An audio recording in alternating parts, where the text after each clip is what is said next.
गृहमन्त्री र प्रधानमन्त्रीलाई चाहिँ कारबाही किन हुँदैन सम्माननीय सभामुख महोदय? न्याय सबका लागि बराबर हुनुपर्छ। विधि विधि विधि विधिभन्दा अर्को चिज छैन सम्माननीय सभामुख महोदय।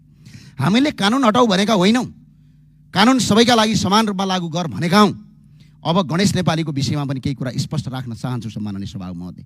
हामीले जलनका बिरामीलाई अपराधी जस्तै हिँडाएर किन अस्पताल लगियो, एम्बुलेन्समा किन लगिएन भनेर प्रश्न गरेका हौँ। नेपालको कुनै पनि डाक्टरलाई सोध्नुहोस्, जलन भएको मान्छेलाई अपराधी जसरी हिँड्यो भने 75% मान्छे 100% मर्ने चान्स हुन्छ। आज त्यो व्यवस्था गरियो सम्माननीय सभामुख महोदय।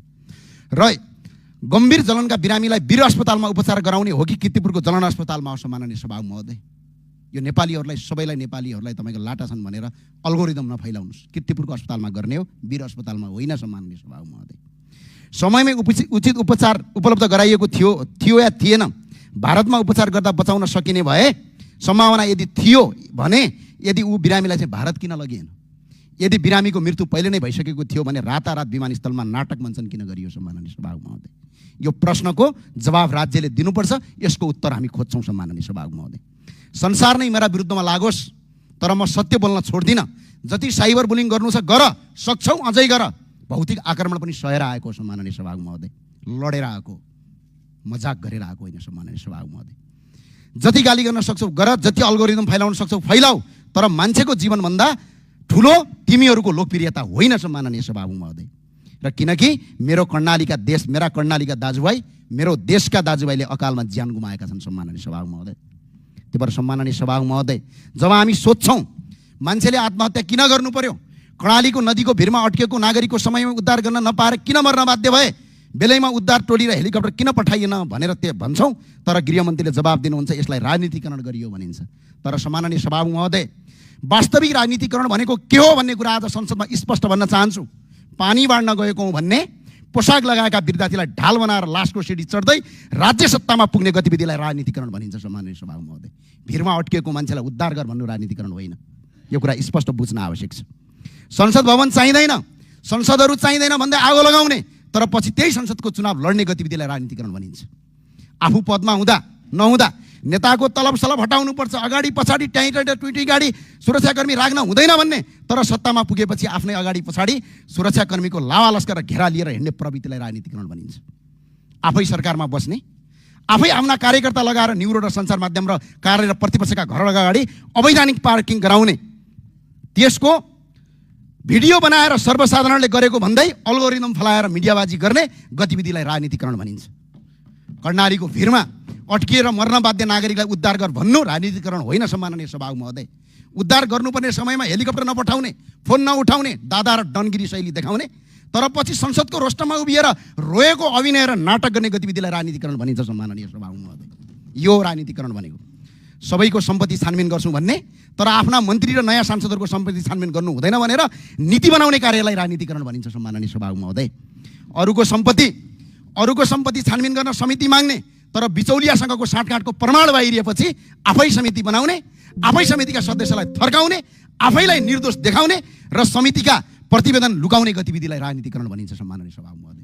कर्णालीको भिरमा अड्केको मान्छेलाई उद्धार गर भन्ने राजनीतिकरण होइन सम्माननीय सभामुख महोदय। हामी सेवा गरेर राजनीतिमा आएका हौँ, देशका भौतिक संरचनामा आगो लगाउँदै सिंहदरबार खरानी बनाउँदै राजनीतिमा आएका होइनौँ सम्माननीय सभामुख महोदय। बरु भ्रष्टाचारका विरुद्धमा विरोध गर्दा विभिन्न आक्रमण सयौँ, आफू पनि मर्न तयार भयौँ, तर कसैलाई हानि पुर्याएनौँ सम्माननीय सभामुख महोदय। नेपालको 1 इन्च पनि भौतिक संरचना ध्वस्त बनाएका छैनौँ।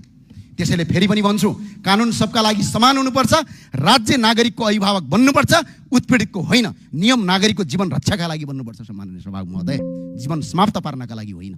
यो नीति बन्न सक्दैन। मान्छेको जीवनभन्दा ठुलो न सत्ता हुन्छ, न पद हुन्छ, न कानुनको दम्ब हुन्छ, न कसैको लोकप्रियता हुन्छ सम्माननीय सभामुख महोदय। अलिकति परको कुरा राख्छौँ सम्माननीय सभामा, छोटो सकौँ कि मान्य सदस्य। 20 देखि 25,000 रुपैयाँको तलबका लागि कुनै नेपाली विदेश जान बाध्य नहोस्। सागका मुठा बेचेर होस् या मकै पलेर होस् वा पानी परिरहेको बेला ठेलागाडामा चटपटे बेचेर होस्, आफ्नै देशमा बसेर आफ्नो परिवार पाल्न सक्ने वातावरण राज्यले बनाओस् भन्नु हाम्रो माग हो। यदि देशमा बसेर केही गरौँ भन्ने नेपालीहरू नागरिकहरू आज बाध्य भएर खाडी मुलुकमा जानु परेको छ। कयौँ नागरिकहरू विदेशमा गएर बिरामी परेका छन्, कतिपय नेपालीहरू रातो बाकसमा फर्केका छन्। त्यसैले यही देशमा बसेर सानो व्यापार र रोजगार गर्न सक्ने वातावरण बनाइयोस् भनेका हौँ हामीले कसैको र सरकारको विरोध गरेका होइनौँ सम्माननीय सभामुख महोदय।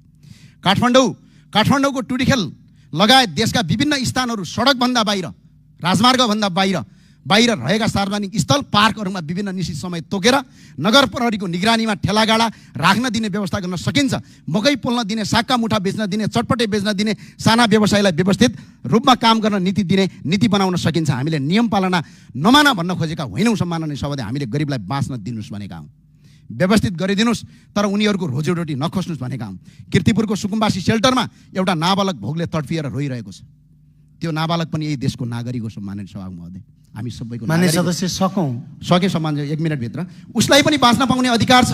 सुकुम्बासी सेल्टर कुनै जेल होइन। त्यहाँ रहेका नागरिकमाथि राज्यको जबरजस्ती अमानवीय व्यवहार नगरोस्। प्रधानमन्त्रीका सन्तानलाई जस्तै त्यो नाबालकलाई पनि खुसीका साथ समान अधिकार र बाँच्न पाउने अधिकार छ। सम्माननीय सभापति, राज्यले हरेक नागरिकलाई समान दृष्टिले हेर्नुपर्छ। जनतासँग करका नाममा लाखौँ रुपियाँ असुलिन्छ भने सरकारले पार्किङको व्यवस्था पनि गर्नुपर्छ।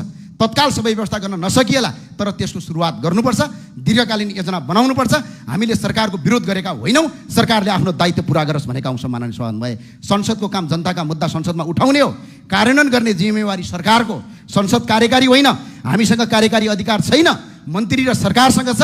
त्यसैले हामीले जनताको आवाज उठाउँदा त्यसलाई विरोधका रूपमा नबुझियोस्। सरकारलाई काम गर्नुहोस्, गरिबलाई बाँच्न दिनुहोस्, साना व्यवसायलाई व्यवस्थित अवसर दिनुहोस्, विदेशी न बाध्य नागरिकलाई आफ्नै देशमा रोजगारीको स्वरोजगारको आधार दिनुहोस् भनेका हौँ। यो विरोध होइन, जनताको जीवन र अधिकारको पक्षमा उठाइएको आवाज हो। सम्माननीय